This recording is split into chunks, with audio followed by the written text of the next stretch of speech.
All right. Speaking of, actually, that's a perfect transition. The Volume had a hit on its hands last week with the Shannon Sharpe Katt Williams interview, which I think actually someone tweeted was the most watched interview that has basically been put on the internet. It was like 60 million views like immediately or something. I mean, it was like doing broadcast TV numbers from when there was nothing to do but watch TV or read. You know what I mean?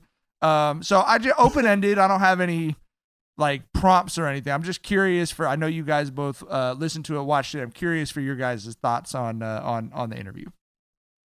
I feel like, you know, kind of leaning on like a rap analogy, how we kind of differentiate between albums and like mixtapes, right? And we will say like, you know, this artist was incredible on mixtapes. That was their shit. And, you know, the albums are cool, but man, the mixtape shit was their lane. I feel like this was the greatest. I feel like you could say interviews are comedy mixtapes. And I feel like this is the greatest comedy mixtape ever. You feel me? I feel like that's where Katt Williams is at with this. I feel like it was an instant classic in the first fucking 10 minutes when you saw those quotes on when he was calling people out by name, you know, going back to the history they had and still making it funny and still keeping it insightful, which is what Katt does. And like I said, it was an instant classic. And like I said, I feel like if this is like the greatest comedy interview ever, at least in the new age, in the new YouTube social media age, for sure. You know what I mean? And most of what he said has been backed up. People have been like showing receipts. You know what I'm saying? Like, I mean, and keep it a bean, we said that. I texted, I was like, I believe everything.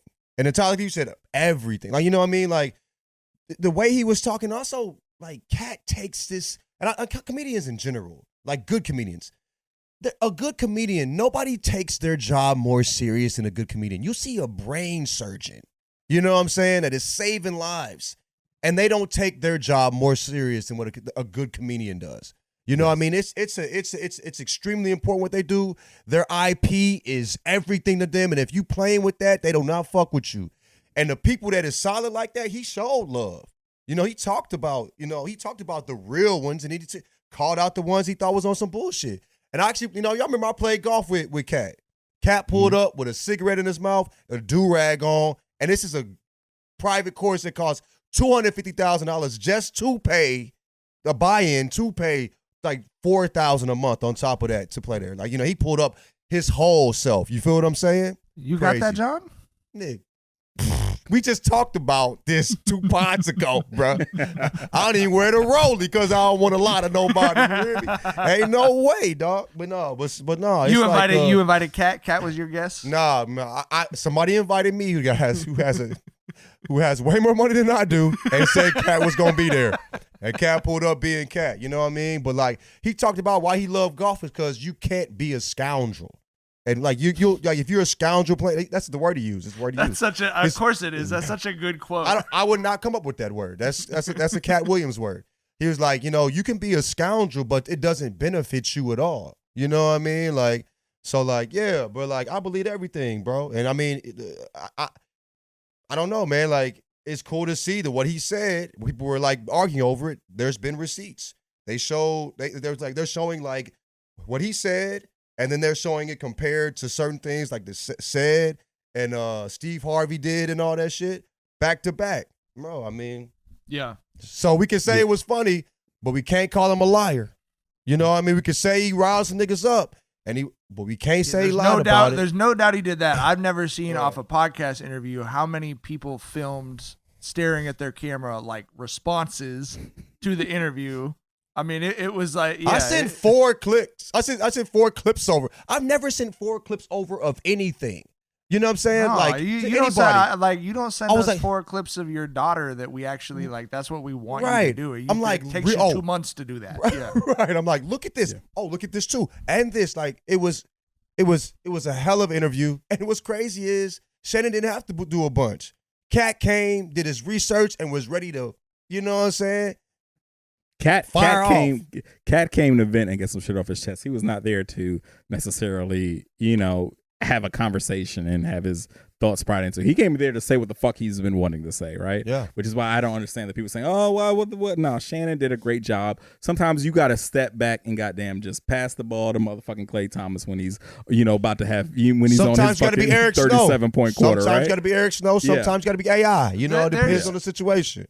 Of all of the subjects that Twitter pretends to be experts on, interviewing people is probably the funniest. Right. And I say that like we've interviewed a very wide variety of people on this show. In my day job in a given week, I'm going to talk to 3 or 4 basketball players this week who've never talked to a reporter before and like are very uncomfortable or finding their way in answering questions. The mayor of Long Beach, whatever else, right? It's exactly what Tyler said. You don't go in there like people are saying he should have been more interrogative of Katt Williams. Where, when you're watching that interview, do you think that's the appropriate? He made it very clear how he feels about everybody. Like how much deeper do you want him to dig on Steve Harvey? You know what I'm saying? Like, yeah. And you have one of the best comedians in the world talking about other comedians. What do you want Shannon to say about them? That Katt can't speak more informed about. Shannon did exactly what he was supposed to do. You know what I mean? Yes, and like you said, like sometimes you need to step back. He did the exact right thing. I know that there are popular things that suck, but like again, when you put something out that's the most watched version of the thing that you're doing, you did exactly what you were supposed to do in the situation. Obviously. Yes. So anyway, I agree with you. But I agree with you both. I was going to ask you about that. I thought Shannon did a great job for sure. He led when he needed to, and he let him run. And he got out the way when he needed to too. Because there's so many interviews where you're like, why did you cut them off? And they were digging deeper in that, or you know what I'm saying? And it's like Shannon was not in Katt's way at all. And sometimes the best interview is someone who just is never in the way there and just gives them the microphone and lets them get their shit off their chest. But I think a lot of people were sort of surprised at how introspective Katt was. And I feel like we had this conversation before when a few years ago where the subtext here was Dave Chappelle going on his anti-trans rants, right? Mm-hmm. And we saw a clip of Katt on the Joe Budden. Yep. Yeah, we saw a clip of Katt on the Joe Budden podcast talking about how, punching down on people who struggle to defend themselves is like the weakest form of comedy. And so many and we were like in the group chat like, yo, I'm a bit surprised by Katt here. We never thought Katt wasn't intelligent. He's always very smart. To be that funny, right? It's hard to be that funny and not intelligent. Exactly. You know what I mean? Exactly, because comedy, like, if you're good at comedy, you're good at introspection. You're good at seeing shit that other people don't see, right? Yep. You're good at examining shit from a different way. But we were like, yo, we thought Katt was the fuck your feelings type. We didn't know he was this empathetic. You know what I'm saying? And that was like the first moment for me where it was kind of like, yo, I might have had the wrong perception of Katt. I always thought he was hilarious. I always thought he was smart, but I for sure that he was a fuck your feelings type who would have been like, yo, everybody is fair game. But that's not what he was on that Joe Budden type, on that Joe Budden show. And he wasn't even on some, let's just respect people's feelings. He was like, bro, these jokes are corny. We've heard them so many times before. What are you bringing to the realm of comedy that we haven't heard before by punching down on people? And, like I said, with this Club Shay shit, a lot of people were kind of surprised at how, in tune to his, sympathetic side that Katt was. But like I said, we had this conversation years ago during that moment on the Joe Budden podcast. So I don't think any of us were necessarily blindsided on that aspect. I mean, we talked about his background and where he came from. He's adopted 7 kids, something like that, maybe 9. I might be underestimating it, but it's the history where he came from and how he grew up and why he's so giving and loving. And so, we definitely were surprised, but I think we spoke about that before. I mean, yeah, like Katt Williams will always be one of the all-time we talk about what ifs in sports. Like he'll always be one of the all-time what ifs in entertainment or comedy to me. I think he's one of the smartest comedians. I remember he had material on the Iraq War that was like, oh, I didn't know. You know what I mean? Like I thought you were more. Hadn't tapped into you previously as how insightful you were. Yes, how insurgents dehumanizes people that we fucking. I was like, this is Katt Williams, yeah, for sure. So 100%. I wish that I'm glad I was happy for the interview. That's exactly what he should have done, man. Come and fucking put yourself back out there in that way. You know what I mean? Also, like, he has a certain respect and love for his craft. And he felt like people were kind of minimizing certain shit and saying things he didn't like. Bro, they gonna throw them little light jabs. You know, this like in a fight, bro. Somebody tap you, I'm gonna punch you as hard. I'm gonna try to knock you the fuck out. Nigga, you already told me you being aggressive. You feel me? I didn't see what time it is. I'm not waiting for you to, go off. No, get your issue, bro. You wanna play? I got something for you. I love it. I love how he moved with that, bro. Yeah. And it seems like he's always been like that. Like he's always been a type of person that he's not afraid of confrontation. You know what I mean? I don't know if he's talking about I'm much bigger than you thought than I look. I don't know about that, my boy. Yeah, but we have seen a middle schooler put you in a rear naked chokehold, my boy. Like, right. But that video will live forever. Yeah. Self-confidence, I love that for him. Yeah.